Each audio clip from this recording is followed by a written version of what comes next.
కాళ్లలో నొప్పి, నరాల వాపు వంటి లక్షణాలతో బాధపడుతున్నారా? వెరికోస్ వెయిన్స్ లో అత్యాధునిక చికిత్స ఏవిస్ వాస్కులర్ సెంటర్. నమస్తే రమగారు. నమస్తే జయ. గోసేవ చాలా చాలా మంచిది, మంచి ఫలితాలను ఇస్తుందని చెప్తారు. ఎలాంటి ఫలితాలను ఇస్తుంది? ఏ విధమైన సేవ చేయాలి?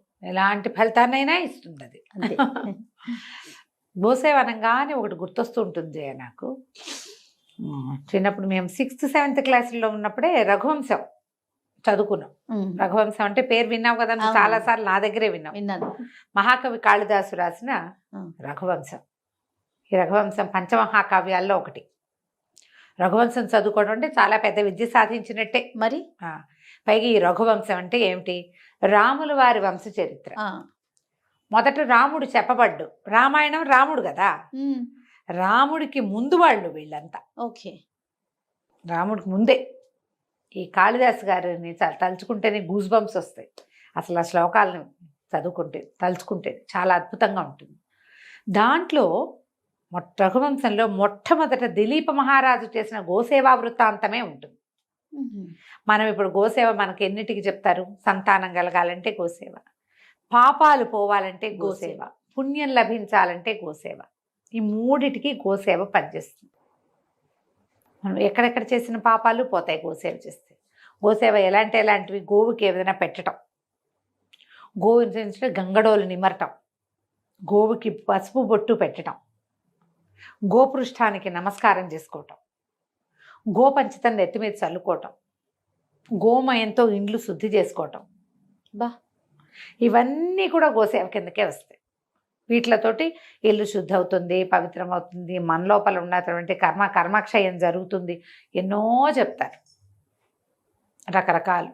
ఈ దిలీపుడి గోసేవా వృత్తాంతము చెప్పుకోవాల్సిన కథ, చాలా విశేషంగా ఉంటుంది. దిలీప మహారాజు రఘు మహారాజు యొక్క తండ్రి. ఆ రఘువు పేరే ఈ రఘువంశం. రఘురాముడు అంటామా? రాముడిని రఘురాముడు అని ఎందుకంటారంటే రఘువంశంలో జన్మించిన రాముడని. రాముడికి ముందు పేరు చేర్చుకోగలిగిన రఘువు అంత గొప్పవాడు. చాలా అద్భుతమైన కార్యాలు చేశాడు ఆయన. అంత అద్భుతమైన వ్యక్తికి తండ్రి ఈయన దిలీపుడు. చాలా బాగుంటుంది. అయితే ఈ దిలీప మహారాజు ఏం చేశారు అంటే, ఈయనకు సంతానం లేదట. సంతానం లేకపోతే ఈయన భార్య పేరు సుదక్షిణాదేవి. ఎప్పటికీ సంతానం కలగల. ఈ రఘువంశాన్ని రాజుల గురించి గొప్పగా విషయాలు చెప్పడంలో ఆయన ఎలా చెప్తారంటే, తప్పకుండా వాళ్ళు సంతానాన్ని పొందాలి, వాళ్ళ కుమారులు రాజ్యానికి రావాలి. ఇది నియమం, ఆ కాలపు నియమం అది. సంతానం కలగకపోతే ఈ రాజ్యాన్ని ఎవరికి ఇస్తారు? ఈయన ఎందుకో తనకు సంతానం కలగట్లేదు కాబట్టి మన కులగురువు అయినటువంటి వశిష్ఠ మహర్షిని అడిగి తెలుసుకుందాం అనుకున్నాడు. భార్యాద్వితీయుడై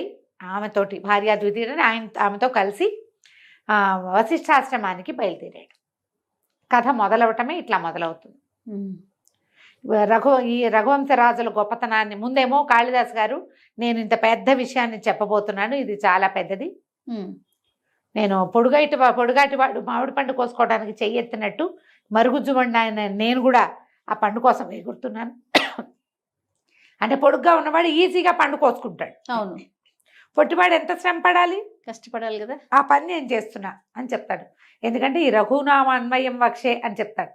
ఈ వీళ్ళ దీని గురించి చెప్పడం అంటే ఏంటంటే, పెద్ద సముద్రాన్ని చిన్న పడవతో దాటినట్టు ఈ ప్రయత్నం నేను చేస్తున్నానని మహావినయంతో చెప్పుకుంటారు కాళిదాసు. ఇది చెప్పి అప్పుడు వీళ్ళు రఘువంశరాజుల గొప్పతనాల గురించి చెప్తాడు. ఏదో చెప్తాడు, సోహం ఆజన్మ శుద్ధానాం ఆఫలోదయ కర్మణాం ఆ సముద్ర క్షితీశానాం ఆనాక రథవర్త్మనాం. ఈ శ్లోకం అంటే మహా ఇష్టం నాకు. ఆజన్మ శుద్ధులు, వాడు జన్మతోటే పుటకతోటే పరిశుద్ధమైన పద్ధతి కలిగిన వాళ్ళు. ఆ తర్వాత ఎంత సముద్రమే ఎల్లలుగా కలిగిన భూమి మొత్తానికి రాజులు వాళ్ళు.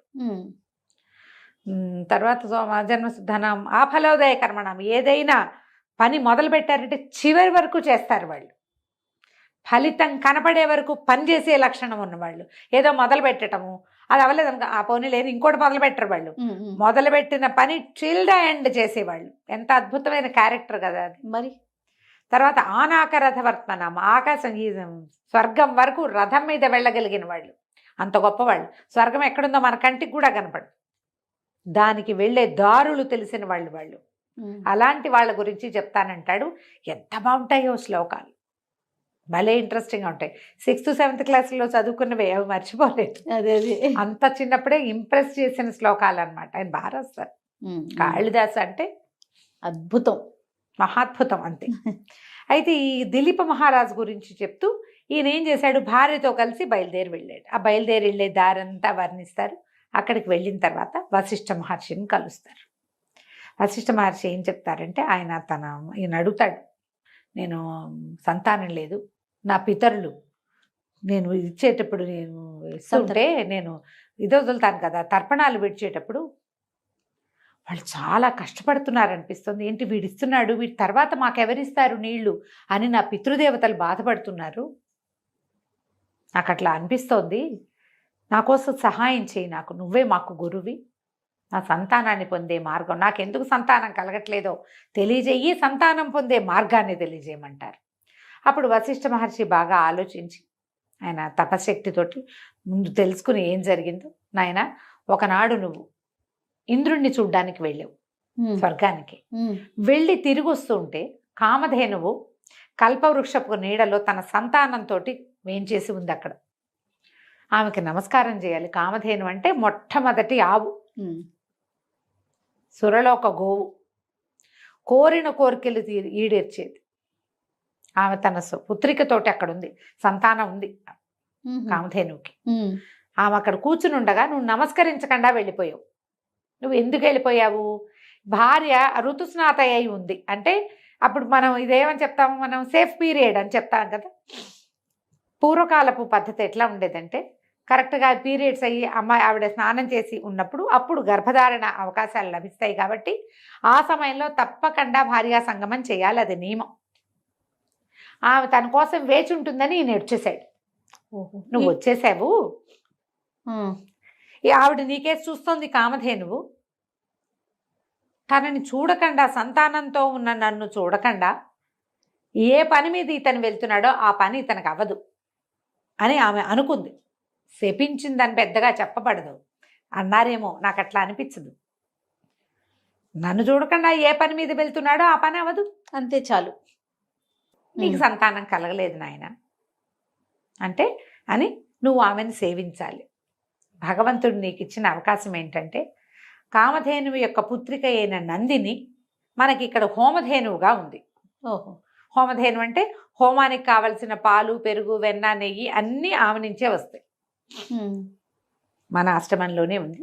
ఈమెని సేవించు, యావుని సేవించమన్నాడు. నందినికి ఒక దూడ కూడా ఉంది, చిన్న శిశువు ఉంది. నువ్వు ఇక్కడ ఉండి ఆశ్రమంలో ఉండిపోంటే తనతో వచ్చిన వాళ్ళని పంపించేసి భార్యతో సహా ఆ పర్ణశాలలోని ఈ ఋష్యాశ్రమంలోనే ఉండిపోయాడు దిలీప్ మహారాజు. వెళ్ళిపోయి ఉండి ఇక్కడ పొద్దున్నే రోజు ఏం చేసేవాళ్ళు, భార్యాభర్త ఈ ఆవుని చక్కగా ఆశ్రమం అంతా బాగు చేసి, ఆవు ఉన్న శాలంతా బాగు చేసి, తర్వాత దూడకి పాలిచ్చి, దూడకి పాలిచ్చిన తర్వాత ఆవును తోలుకుని, ఆవు బాగా నడవాలి, గడ్డిగా మేయడానికి తీసుకుపోయేవాడు. అడవంతా తిప్పి సాయంకాలం తిరిగి వచ్చేవాళ్ళు. సాయంకాలం రాగానే ఈవిడ ఏం చేసేది, గబగబా ఆవిడకి హారతి ఇచ్చి బొట్టు పెట్టి పువ్వులు వద్దల్లి ఆయనకి ఆవిడకి నమస్కారం చేసుకున్నాక ఆవు తన దూడకి పాలు ఇవ్వడానికి వెళ్ళిపోయింది. ఉదయకాలంలో తీసిన పాలు హోమంలో వాడుకునేవాళ్ళు, సాయంకాలం ఆ దూడకి పాలు ఇచ్చేసేది, అంతే.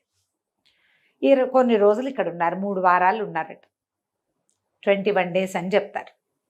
అయితే ఏం చేసేవాడు, ఆవుని తోలటం కాదు, తీసుకెళ్ళటమే. కూర్చుంటే కూర్చున్నాడు, నుంచుంటే నుంచున్నాడు, నడిస్తే నడిచాడు. ఆవు ఎటు వెళ్తే అటు వెళ్ళాడు. ఆవుని రక్షించాలి, అడవి కదా. అక్కడి నుంచి దాని మీద ఏమైనా ఆవు మీద ఈగలు అవి వాళ్తుంటే ఆ తోకతో ఈయన కూడా తులిచేవాడు. తర్వాత దానికి మెడ కొంచెం దురద పడుతుంది. ఆవులకి గంగడోలు నిమరటం ఒక సేవ. మీరు ఆవుని మొహం మీద నిమర్రు, మెడ కింద ఇట్లా వదులుగా ఉంటుంది చర్మం, గమనించండి. ఆ గంగడోలు నిమిరితే ఆవు సంతోషంగా ఉంటుంది. అక్కడ ఒక దురద వస్తుంది దానికి. మెడ నిమిరించుకుంటాయి. మీరు గమనించలేదు ఎప్పుడు, నీకు తెలియదేమో, పల్లెటూళ్ళల్లో వాళ్ళకి తెలుస్తుంది. ఆవు దగ్గర గంగడోలు అంటారు దాన్ని. ఆ మెడ కింద భాగం నిమురుతూ ప్రతిరోజు తీసుకుపోయేవాడు, తీసుకొచ్చేవాడు. అట్లా సేవించారు. సాయంకాలం రాగానే ఆవిడ పరిగెత్తుకుంటూ వచ్చేది దూడకి పాలు ఇవ్వాలి. సాయంత్రం వేసరికి పగలల్లా ఆహార స్వీకారం చేస్తుందా, దూడ పాలు తాగేటమికి పాలు చెప్తూ ఉంటాయి, చకచకా వెళ్ళిపోవాలి. అయినా కూడా ఆవిడ ఓపికగా నందిని ఈ సేవ తీసుకుని, రాణిగారు చేసేది సుదక్షిణాదేవి చేసిన సేవను తీసుకుని అప్పుడు దూడ దగ్గరికి వెళ్ళేది. ప్రేమగా సేవింప చేసుకునేది ఆవిడ. ఈయన సేవించేవాడు. 21 రోజులు గడిచాక ఏమైందట, ఈ ఆవు అలా వెళ్తూ వెళ్తూ ఒక గంభీరంగా ఉన్న ఒక కొండ గుహలోకి ప్రవేశించింది. ఈయన గబగబా ఆవును రక్షించాడు. చటుక్కుని భయమైపోయింది, లోపలికి వెళ్ళిపోయింది. వెళ్ళేసరికల్లా ఓ పెద్ద సింహం వచ్చి పడింది ఆవు మీద. పడేసరికల్లా ఈయన ఏం చేశాడు, ఆవును రక్షించడానికి ఈయన ధనుర్బాణాలు ఏవో ఉన్నాయి, ఆవు మీద చేయబోయాడు. అదే ఈ సింహం మీద, సింహాన్ని ఆపడానికి ప్రయత్నం చేశారు కల్లా బిగిసిపోయేట ఒళ్ళు. ఆయన ఏమి చేయలేకపోయాడు. ఇదేమిటి, నేనేం చేయలేకపోతున్నాను, ఆవు మీద సింహం పడితే నేనేం చేయాలి, సింహాన్ని శిక్షించి ఆవుని రక్షించుకోవాలి. ఆవు గోసేవ కదా మనం చేసేది, గోరక్షణ మన బాధ్యత. శరీరవయవాలు కదల్లా. ఆ లోపల ఒక ఉద్వేగం వచ్చేసింది, తను రక్షించలేకపోతున్నాను. ఈయన కరచరణాలు కదలకపోయేసరికల్లా గట్టి ప్రయత్నం చేస్తుంటే ఆ సింహం వికవిక శబ్దం చేస్తూ చెప్పిందట, నేను పరమేశ్వరుడి బంటుని, కుంభుడు అనేటువంటి ఒక కుంభుడు నికుంభుడు అనేటువంటి ఒక శివసేవకుడి, శివగాణాల్లో ఉన్న వాడి స్నేహితుడు నికుంభుడు అనే సింహాన్ని నేను. ఒక చెండ సింహం అంట, మహాపెద్ద సింహం. ఇక్కడ ఒక దేవదారు చెట్టు ఉంది, పార్వతీదేవి స్వయంగా నీరు పోసి పెంచుకుంది. ఆ చెట్టుని రక్షించటానికి నేను ఇక్కడ ఉన్నాను. ఆ చెట్టుని ఏ జంతువులు, ఏ ఏనుగులు ఏవి వచ్చి దాని మీద తమ మొహాలు ఆనించకుండా, ఆ దేవదారు వృక్షం అంటే మహాప్రీతి అమ్మవారికి, దాన్ని రక్షించటానికి నేను ఇక్కడ ఉన్నాను. ఇక్కడికి ఈ ప్రాంతానికి వచ్చిన జంతువులు నాకు ఆహారంగా పరమేశ్వరుడు విధించాడు. వచ్చింది నేను తింటాను. పైగా నేను ఇట్లాంటి వాడిని కాను. నంది మీద ఎక్కటానికి పాదపీఠంగా ఉంటాను నేను. నంది మీద ఎక్కడానికి ఒక స్టూల్ మీద నుంచి కదా నంది మీదకి ఎక్కాలి, ఆ స్టూల్ నేను. అలాంటి వాడిని శివపాద స్పర్శ, గిరిజాపాద స్పర్శ కలిగి ఉంటాను నేను. నా ముందు నీ కరచరణాలు ఎట్లా ఆడతాయి, నువ్వు నన్ను ఎట్లా శిక్షిస్తావు అనేసరికి అర్థం, నా పరాక్రమము నా సాహసం అన్నీ పోయినాయే, ఇంత చేసి భూమి మొత్తాన్ని పరిపాలించేవాడిని ఒక సింహాన్ని కొట్టలేకపోతానా నేను అనిపించింది ఆయనకి. అవమానపడిపోయాడు ఆయన, బాధపడ్డాడు. గోవుని రక్షించాలి, సింహాన్ని శిక్షించాలి, నా శక్తి ఎందుకు చాలటం లేదు.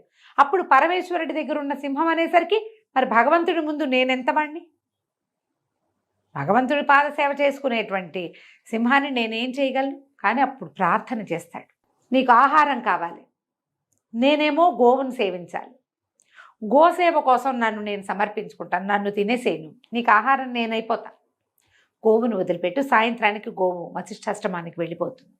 అంటే ఈయన సింహం ఎక్కిరిస్తాడు, ఏమిటి ఒక కేవలమైన గోవు కోసం ప్రాణాలు ఇస్తావా, 1,00,000 గోవులు ఎడం చేత్తో ఇవ్వగలవు నువ్వు.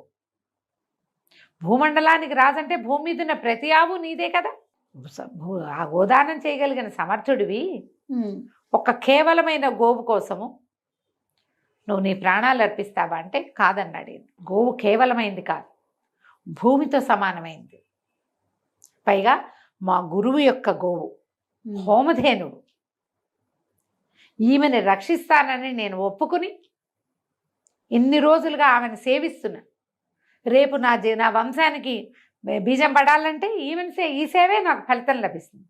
ఇంత అవకాశం ఇచ్చినటువంటి తల్లిని రక్షించలేకపోతే నేను ఎందుకు, నా ప్రాణం పోయినా పర్వాలేదు, గోసేవలో ప్రాణాలైనా వదిలిపెడతానని ఏం చేశాడు ఈయన, ధనుర్బాణాలు అవి పక్క పెట్టుకుని చేతిలో ఉన్న ఆయుధాన్ని పక్కన పెట్టేసి మోకాళ్ళ మీద కూర్చుని నా మీద దూకి నన్ను ఆహారాన్ని స్వీకరించు అని చెప్పి వంగి నమస్కారం చేశాడు.